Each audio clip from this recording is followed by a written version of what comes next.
Theme എന്നൊരു കവിതയുണ്ട്. ഞാൻ നീണ്ട കവിതകൾ ഒഴിവാക്കുകയാണ്. സിഗരറ്റ് സ്റ്റൈൽ ഒരു നീണ്ട കവിതയാണ്. അത് സച്ചിൻ തന്നെ ഒരു പക്ഷെ വായിക്കുമെന്ന് ഞാൻ വിചാരിക്കുന്നു. Between the jumping clock needles, between the groaning gongs of failed alarms, between time used and time wasted lay a lot of possibilities.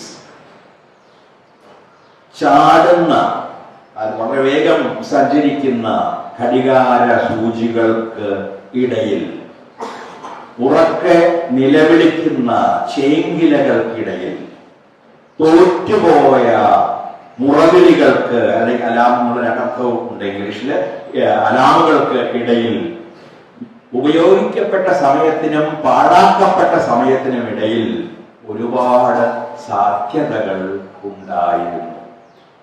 ഇത് വളരെ വളരെ തത്വചിന്താപരമായ ജീവിതത്തോടുള്ള ഒരു സമീപനമാണ് ഈ വരികൾ കാണിക്കുന്നത്. ജമ്പിങ് ക്ലോക്ക് നീഡിൽസ് ഒരു സമയത്തിന്റെ പ്രതീകമാണ്. വളരെ വേഗം നീങ്ങുന്ന ഈ നാഴികമണിയുടെ സൂചികൾ, അല്ലെങ്കിൽ ഇത്തരത്തിൽ നിലവിളിക്കുന്ന ചേങ്കിലകൾ അല്ലെങ്കിൽ ഇലത്താളങ്ങൾ, ഉപയോഗിക്കപ്പെട്ട സമയവും പാഴാക്കപ്പെട്ട സമയവും അതിനിടയിൽ ഒരുപാട് സാധ്യതകൾ ഉണ്ടായിരുന്നു. പക്ഷെ മനുഷ്യ ജീവിതത്തിന്റെ സാധ്യതകൾ ഈ കാലത്തിന്റെ മഹാവേഗത്തിനിടയിൽ നിന്ന് കണ്ടെടുക്കുകയും പ്രയോജനപ്പെടുത്തുകയും ചെയ്യുന്നതിലൂടെയാണ് ജീവിതം തന്നെ സാർത്ഥകമാകുന്നത് എന്ന സൂചന അത് നൽകുന്നു. അതിൽ നിന്ന് എന്താണ് ഉണ്ടായത്? Sense was made, so was known sense. അർത്ഥം നിർമ്മിക്കപ്പെട്ടു, ഒരുപക്ഷെ അസംബന്ധവും നിർമ്മിക്കപ്പെട്ടു, അർത്ഥരാഹിത്യവും നിർമ്മിക്കപ്പെട്ടു. വോയിസ് became meaningless, ശബ്ദം നിരർത്ഥകമായി മാറി. മീനിങ് fled from sound, ശബ്ദത്തിൽ നിന്ന് അർത്ഥം ഓടിപ്പോയി.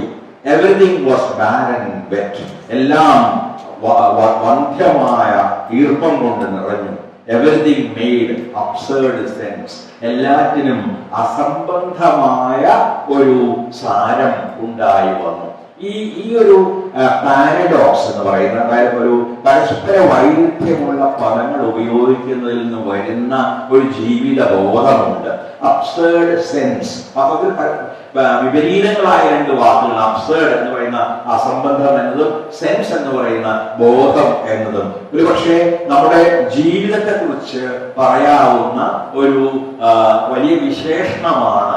It makes absurd sense. കാരണം നാം എല്ലാവരും തന്നെ മരിച്ചു പോകുന്ന ആളുകളാണ്. മർത്യൻ എന്നത് മനുഷ്യന്റെ പ്രധാനപ്പെട്ട പര്യായങ്ങളിൽ ഒന്നായി പറയാറുണ്ട്. ഈ മരിച്ചു പോകും എന്നറിഞ്ഞിട്ടും നാം ജീവിക്കുന്നു, നാം പ്രത്യാശിക്കുന്നു, നാം സ്നേഹിക്കുന്നു, നാം കലയിക്കുന്നു, നാം നിരന്തരമായി പ്രവൃത്തിയിൽ ഏർപ്പെടുന്നു.